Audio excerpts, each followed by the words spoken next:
And we're back. You're listening to the Talkin' Boxing with Billy C show. Hey, what are you doing Saturday, February 27th? Nothing? We'll check out a great club show up in Syracuse, New York. JKJ Boxing continues their series, Finding the Next World Champion. And the next one is February 27th at the Syracuse Holiday Inn. Get yourself some tickets right now by visiting jkjboxing.com. Or you can click the fight poster up on billycboxing.com. February 27th. Looks like another great show by JKJ Boxing. So check it out, www.jkjboxing.com. And also, while you're at it, don't forget to check out raindaily.com. Find out what I'm talking about. And if you're looking to get something good to eat, swing by Sal's Neighborhood Italian Restaurant, Pizzeria, Italian Restaurant, whatever. Listen, it's all good. Everything in the place is good. You don't believe me? Check out their website, www.salsneighborhoodpizzeria.com. Or give my man Sal a call, 912-268-2328. That's 912-268-2328. Or you could just click the Sal's Neighborhood Pizzeria banner right on the front page of BillyCBoxing.com. You can't miss it. It's on the left-hand side. And speaking of Sal Rocky Cenicola, the New Jersey Boxing Hall of Famer, and a Guinness Book of World Record holder, he joins me right now. What's up, Sal? Hey, Billy C. How are you, buddy? Hey, you like that intro or what? I love that intro. And, I'm cracking up, Billy. Well, I'm on hold listening to the radio entry and free and the dialogue and the comedian show. It's a comic show. It's great. You got a great entree to your show on the computer. Yeah, unbelievable. I wish Jeremy did some more production stuff for us. We got to shake things up a little bit. But hey, before we get into talking about a good fight that's coming up, last week it was announced, and we have it on the front page, that a former boxing trainer. He actually was known for training with Larry Holmes and Mike Tyson, and even you, Sal Rocky Cenicola, Richie Cacchetti, passed away. Any thoughts you can fill us in on not only the passing of Richie, but what kind of an impact he made on the sport of boxing, and for you specifically? Richie Cacchetti, I'll tell you, I was honored and I was privileged to be trained by Richie, and he guided me as a co-manager when I was affiliated with Tiger Eye Limited, which was promoted by Sylvester Stallone and Richie Cacchetti. It was a long story. I heard that Sylvester Stallone was forming a promotional outfit, and I was just young and undefeated starting out. I wrote Stallone a letter, Mr. Stallone, and about 2 weeks after that letter was sent off to whatever address I could find for Sylvester Stallone, I got a phone call from a Richie Cacchetti. I really didn't know who Richie Cacchetti was, other than I heard his name affiliated. I think he managed at the time Larry Holmes, and trained him as well. So Richie said he was out in California, out in L.A. with Sylvester Stallone. Of course, he's from Cleveland area. And he said that he and Sly have been watching my fights, and they like them. And they want to come and see me fights. So Richie actually surprised me and flew out when I fought a co-feature event on an ESPN show with Kenny Bang Bang Bogner, who was going to fight Mancini for the title. So I fought Glenn Sample and a co-feature there on ESPN. And Richie Cacchetti showed up in my dressing room, and he was in my corner. And after that, we talked. He told me what he'd like to do. And I moved out to Ohio. I lived in Cleveland, fought throughout Ohio, trained under Richie. And it didn't take me long to figure out Richie was a big man in boxing. And he trained some world-class fighters. And I could see why when he started working with me every day. He was a very good trainer. He taught me a lot. And he introduced me to a world that I could say I probably would not have seen if it wasn't for Richie. He brought me out to California, met with Sylvester Stallone, and in fact, his nephew, Richie's nephew, was Robert Davi, the actor. And Robert Davi was, at the time we were in California, was filming Goonies with the big producer. Goonies, that comedy movie? Sorry? It was like a comedy movie, right? Yeah, Goonies, if you remember it. And it was a great time. We went to the set, and we actually sat and had lunch with Steven Spielberg, who was the producer. And it was neat. It was this Stallone stable. At the time, it was Lee Canalino, heavyweight from Texas, was Vinny Curto from Boston, and of course, the most famed fighter in the stable was Aaron Pryor, who I was his number one sparring partner, Aaron Pryor, and of course myself, Sal Cenicola. So it was in training camp. Stallone built us a beautiful training camp in Culver City, and he was actually filming Rocky IV. So every day we train in that gym in Culver City that Stallone put together, and Dolph Lundgren was there, Sylvester Stallone was there. All the celebrities would come in and watch us train every day, and Aaron Pryor and I would showcase the sparring sessions. We probably sparred 1,000 rounds, getting him ready for his last successful title defense against Gary Hinton. And I was actually supposed to fight the co-feature there, but I left a couple days early. I came out to Jersey. I was sparring in Newark, New Jersey, and I got cut on the head and put me out of that fight. But Richie Giacchetti was bigger than life. He was a celebrity in his own right. And he brought me out to Ohio, where he brought me into his fold of family and friends, and he put me up in an apartment above his famed Round 15 pub and restaurant. And he had a twin brother, Bobby Giacchetti, and he had a couple other brothers, and he owned an auto body shop. And one of the first visits I had in his office, which was right on Lorraine Avenue, along with my apartment, Richie was pointing to the glass on a window, and Lorraine Avenue was a busy road. And he said, "Sal, you see how thick that glass is?" I said, "Yeah." He said, "That's bulletproof glass." I said, "Well, why is it bulletproof?" He says, "Because I have a couple enemies in this game. And you never know when someone's going to pull up." Well, that's very comforting, Richie. Why don't we walk on opposite sides of the street? Yeah. Why don't we go into my office? Yeah, I know. He was great though. Richie was great. And I'll tell you, I had one incident with Richie.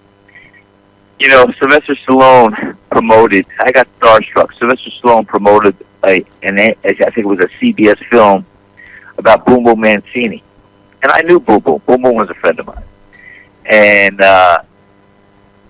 Sylvester Stallone wanted me to play the role of Boom Boom. We had similar styles, and Stallone kept going to Richie, "Bring Sal out here. I want him to audition. I want him to make the fight."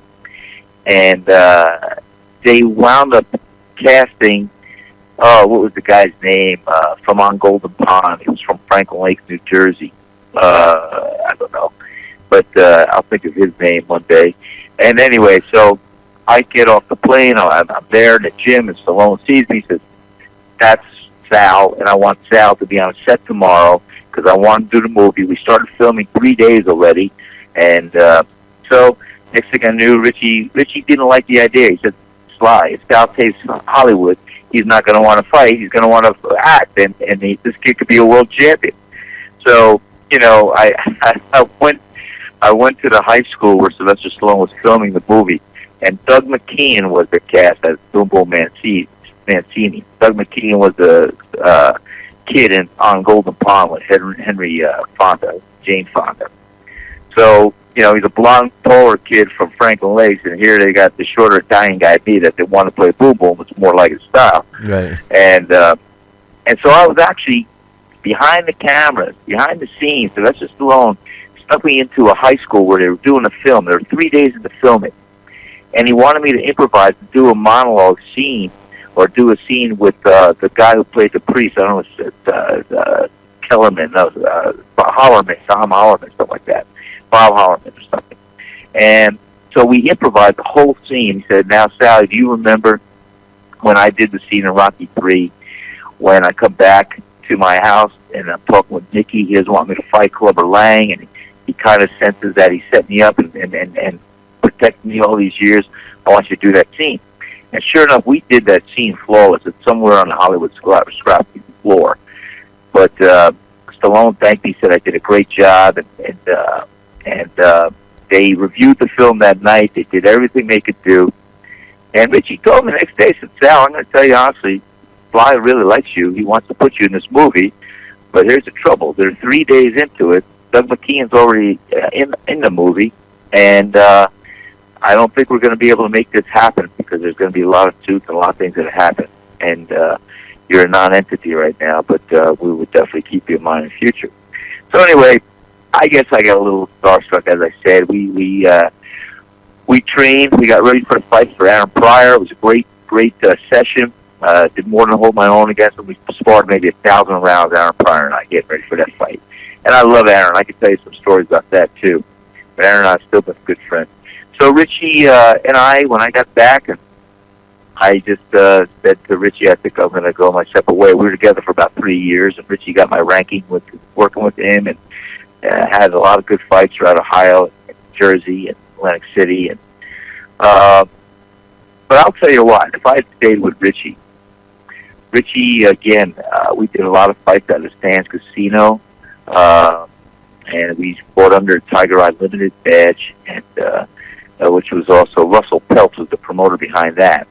So we fought Philadelphia, Blue Horizon, the Covered Wagon Inn, Atlantic City.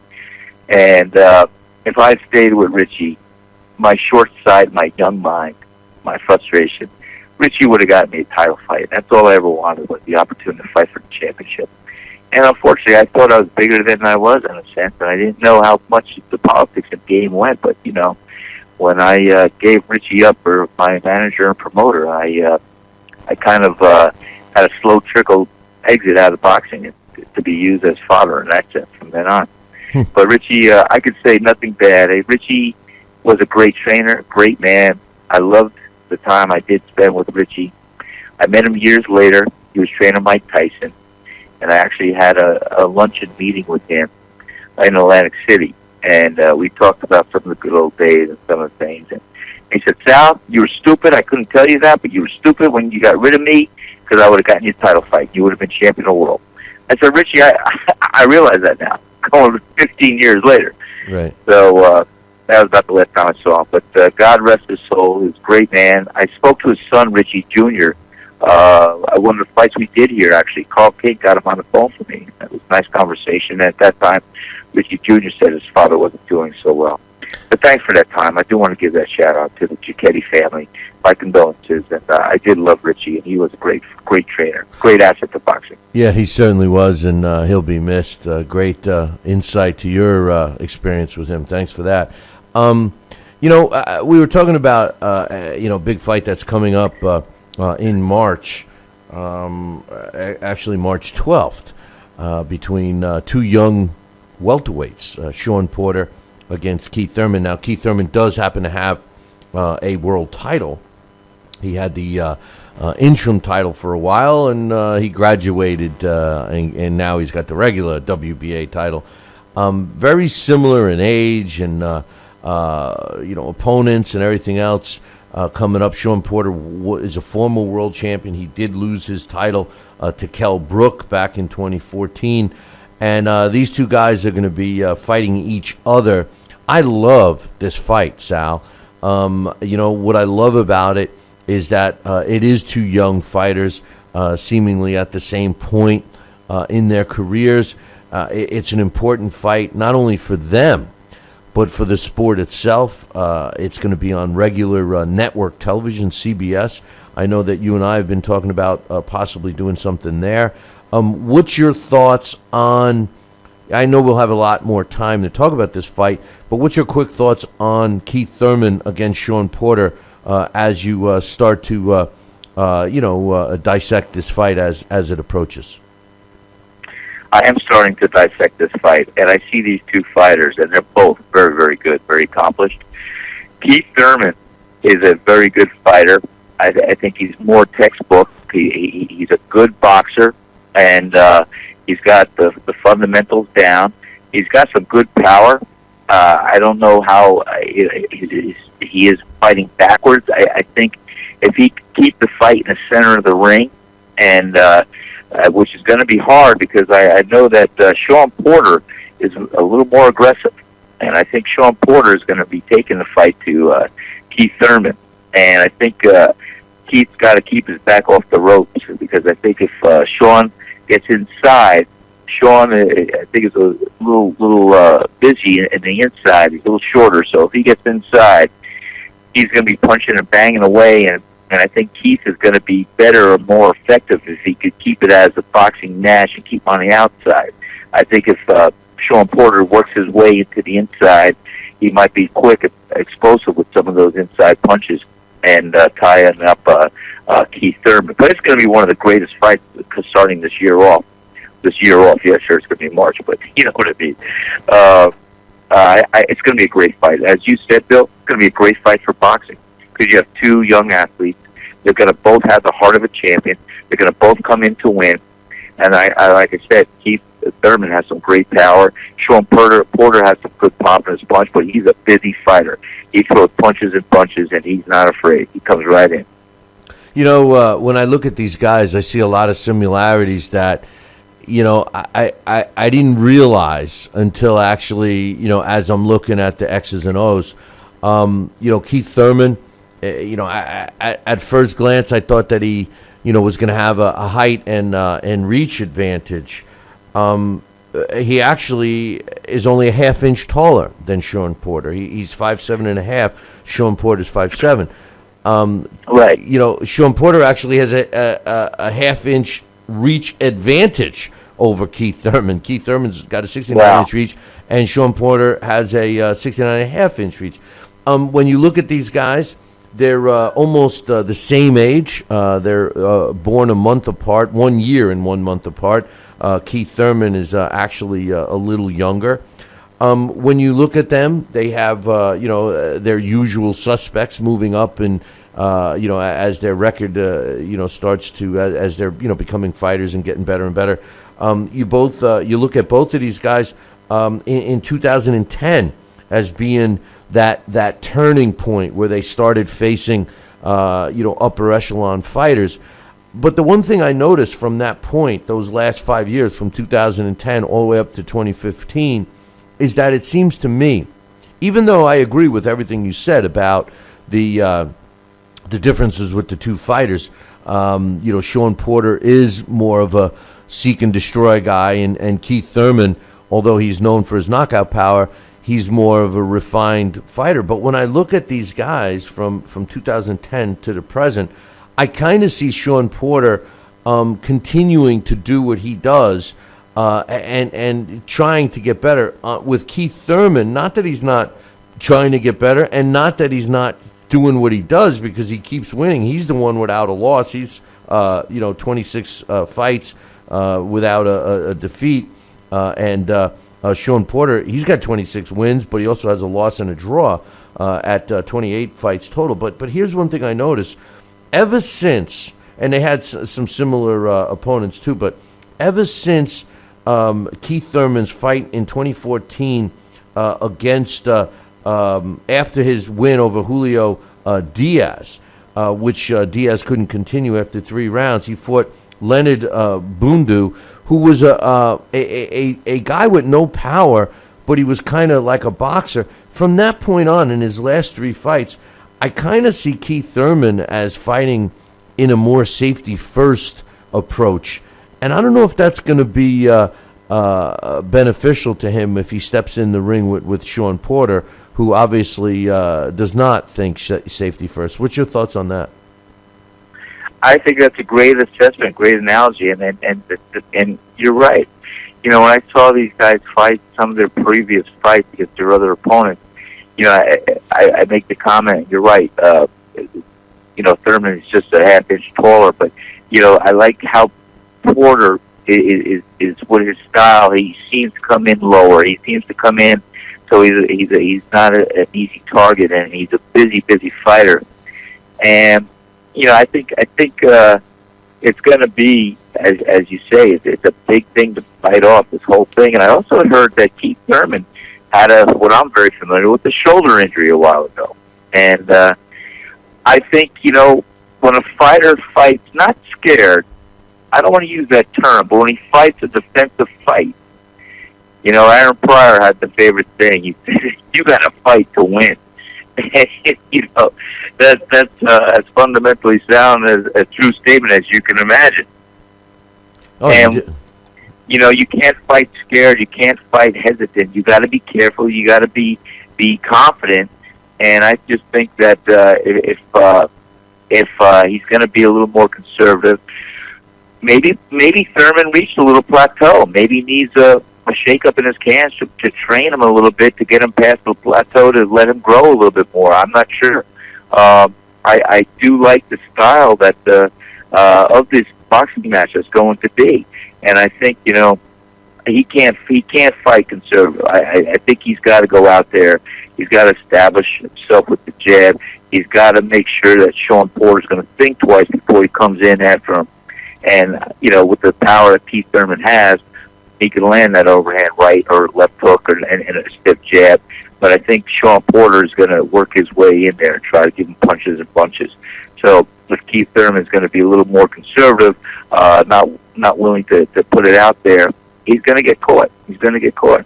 It ought to be interesting, and it's going to be a great fight. Yeah, I'm really looking forward to it, and we'll have a lot more time to dissect this fight as time goes on. But Sal, I just wanted to thank you for again giving us the time, and also, being flexible with us. We got different things going on, and I know sometimes I say, hey, your segment's gonna be on this day this week. So I appreciate that. I know you got a lot of things going on in your life, and I appreciate a lot. Yeah, and I appreciate the time. And hey, I'm remembering lines. I don't know how they did it. They cast me. I'm on a lead. I'm in a play on the island players. I'm playing I'm playing Sam the Butcher in the play the Cemetery Club, and so I'm studying my lines. We're going to do that performance. We start in March. Because you and I got to talk about coordinating. I want you down here. We're going to do some big fights this year at the pizzeria, or maybe we'll piggyback and partner up with one of the larger hotels here too. We're going to talk about that, you and I. But so I thank you for your time and your flexibility to work with my schedule too. Well, we'll chat sometime tomorrow. I'll give you a call. I got some stuff going on in the AM, but I'll call you later on, and we'll see what we can do. Okay. Sounds good. One more shout-out. I want to I got you two new listeners, I think. We got John Zuccarelli from the Jersey area, and he's good old friends. I saw him yesterday in my pizzeria. Comes in every year. And he comes in every year. He goes, hey, Sal, I just want to say hi. I'm the guy who knows Scott Frank and from Jersey, and I had a training camp and all this. I said, oh, yeah, John, that's great. I said, how's Scott doing? Next thing I knew, he called up Scott Frank and got him on the phone. Scott and I talked for about 20 minutes last night. It was great. That was the other thing. Scott Frank and I go way back when for the USA boxing team, and Scott Frank fought Larry Holmes for the heavyweight championship of the world way back when. And it was his only loss. His only loss of his career. I said it was, and it was his only loss of his career. So we should try and get him one of these times down there. It sounds like he'd be a lot of fun. You know what? He's a lot of fun. He, Bobby Chaz, we all fought together and came up together. So, we're going to get Scott Frank. I'll get him on the phone with you, too, one day. But thank you again, Bill. All right, my man. Well, listen, I'll reach out to you tomorrow afternoon. All right, buddy. Thanks. Take care. All right, Sal.